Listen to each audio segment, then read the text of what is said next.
primeira igreja presbiteriana em Petrolina. Uma igreja para frequentar, muito mais uma família para pertencer. Boa noite, meus amados irmãos e irmãs em Cristo Jesus. Sejam todos bem-vindos a mais um encontro da nossa UPH, União Presbiteriana de Homens. E nesta noite estamos sendo imensamente honrados, pois contamos nesta noite com a presença da nossa federação, seu presidente, os demais membros, e também a presença da sinodal, correto? Não é? Ou não? Não tem alguém? Ah, tá. Então é só a nossa federação mesmo. E depois o nosso presidente da UPH, com certeza, irá apresentá-los pessoalmente, individualmente, para que todos tomem conhecimento, para que todos saiam daqui sabendo quem é o nosso presidente da UPH, da federação, que está sob a jurisdição do nosso presbitério, PRPE, que tem como presidente o reverendo Darlan. Sejam todos bem-vindos. E eles estão acompanhados com as suas indôneas auxiliadoras, não é? Alguns deles se encontram acompanhados com as suas indôneas auxiliadoras. Os outros, com certeza, também por razões legítimas. Queridos, é uma pastoral breve, contudo pertinente, necessária e apropriada. Para isso, o nosso presidente da UPH nos nos convidou para isso, é claro. Claro que é um trabalho ex officio, ordinariamente o docente tem essa prerrogativa, mas sempre é bom a gente trabalhar assim, nesse aspecto fraternal. Gênesis, capítulo 2. Vamos aproveitar sempre, pois estamos pregando essa série, Gênesis 1 a 11, a história que explica todas as histórias.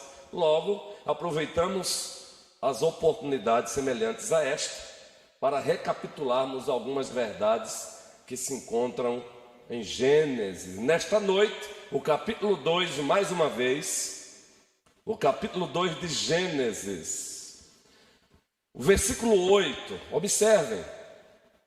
E o Senhor Deus plantou um jardim no Éden, na direção do Oriente, e pôs nele o homem que havia formado. Preste bem atenção. Moisés, quando descreve esse detalhe, ele está descrevendo com a consciência de que o homem foi feito primeiro.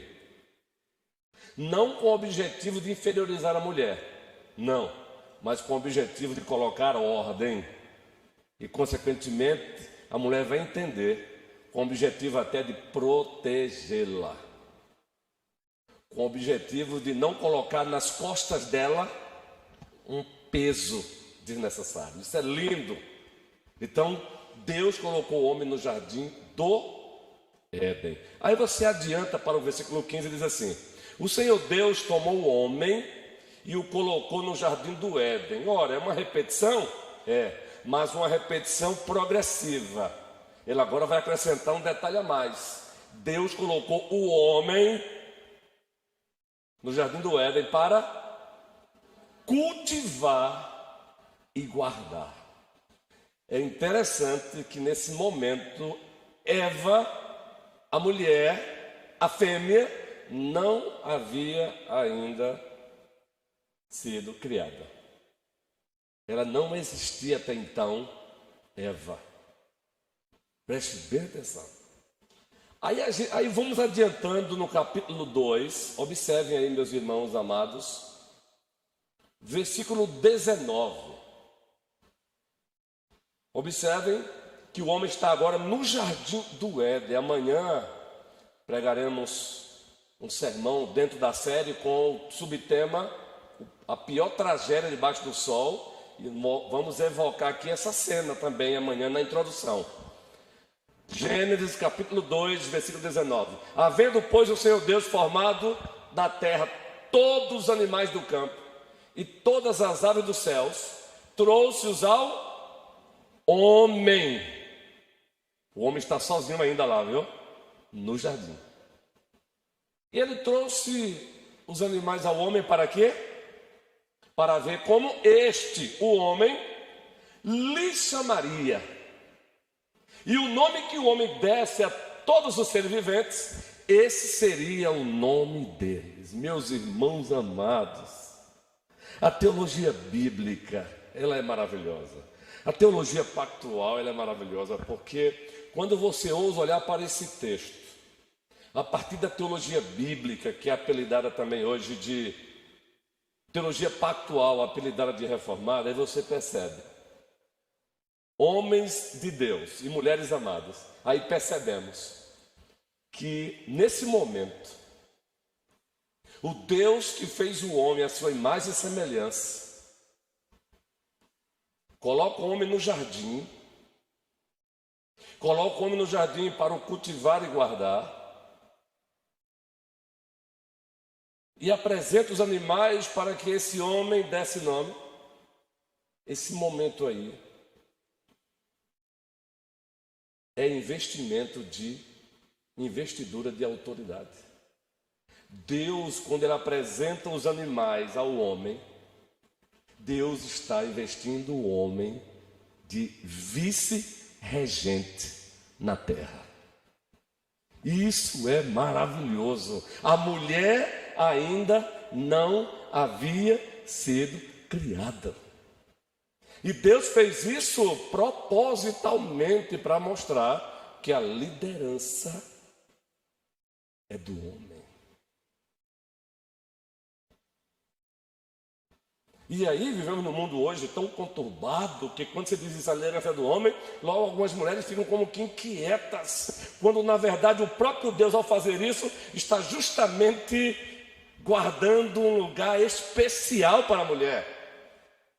Pois no mesmo capítulo, depois que ele investe o homem de autoridade, diz o texto que nesse momento, após dar nome aos animais, o próprio homem, Deus havia dito antes, não é bom que o homem esteja só. Falei uma auxiliadora, idônea, à altura.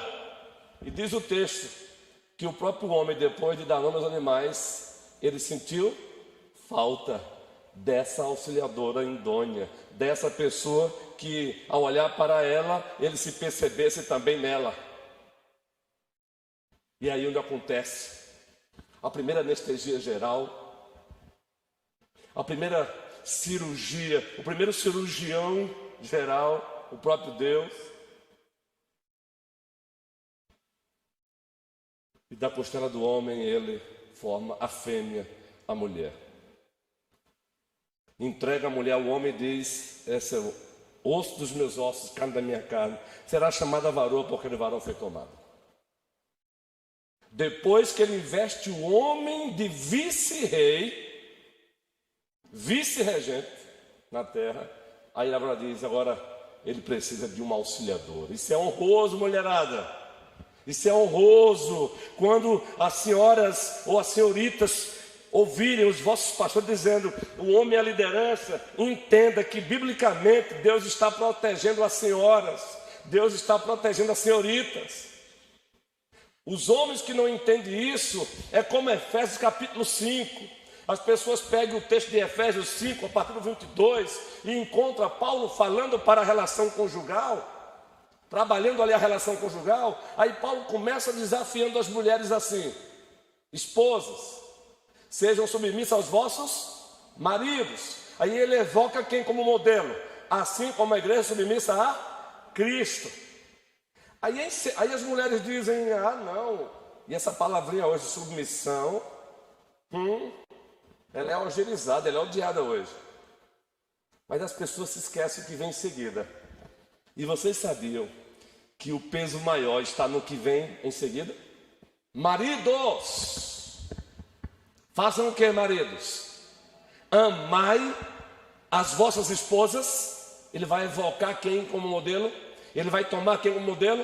assim como Cristo amou a igreja. Se nós queremos uma referência de liderança, seja no lar, seja na igreja, seja na sociedade, é Cristo. E a liderança de Cristo é uma liderança amorosa, é uma liderança protetora. Então, meus irmãos amados da UPH, Deus nos chamou para liderar em todas as instâncias. Agora, uma liderança amorosa, uma liderança protetora. Diz lá o texto que Deus colocou o homem no jardim, primeiro momento 2:9. Depois, no 2:19, colocou o homem no jardim para cultivar. E o que mais? Guardar. Guardar, e eu quero pegar aqui a palavrinha guardar, proteger. É daí que emana o mandato cultural, implicitamente mandato social, implicitamente mandato espiritual que rege os demais. Então, homens, prossigamos no posto onde o nosso Deus nos colocou como líderes. Lideremos as nossas famílias. E a nossa referência de liderança é Cristo. Só que devemos liderar. Amanhã, como já dissemos aqui, vamos para o segundo sermão de Gênesis 3. E depois que o homem cai, primeiro o casal desobedece.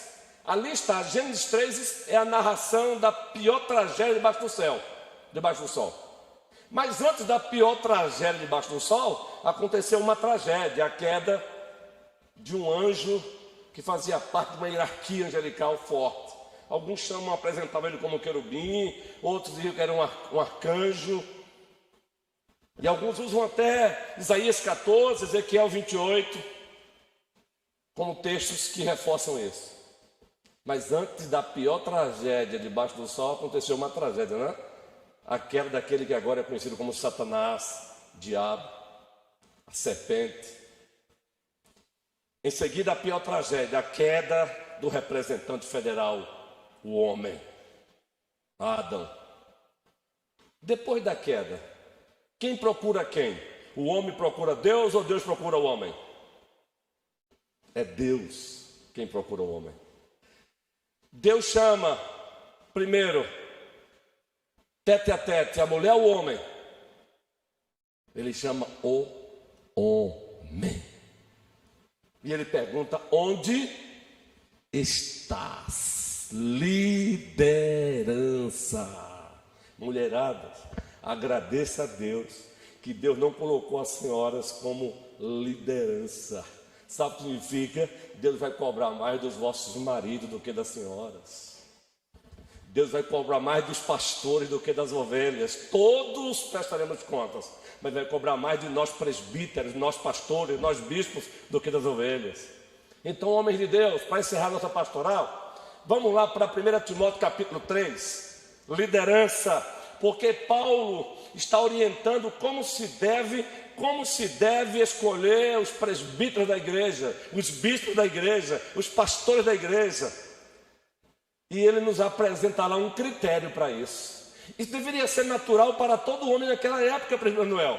Ele diz: olha, um dos critérios é que esse presbítero seja, 1 Timóteo capítulo 3, ele governe bem o que, gente? Deixa eu abrir aqui. Vocês conhecem esse texto? 1 Timóteo capítulo 3, vamos ler do início aí. Fiel é a palavra. Se alguém aspira ao episcopado, excelente obra almeja. Aí Paulo continua. É necessário, portanto, que o bispo seja irrepreensível, esposo de uma só mulher, temperante, sóbrio, modesto, hospitaleiro, apto para ensinar. Agora observe o detalhe aí. Não dado ao vinho, não violento, porém cordato, inimigo de contenda, não avarento. Vamos lá? Todos agora aí, todos os homens.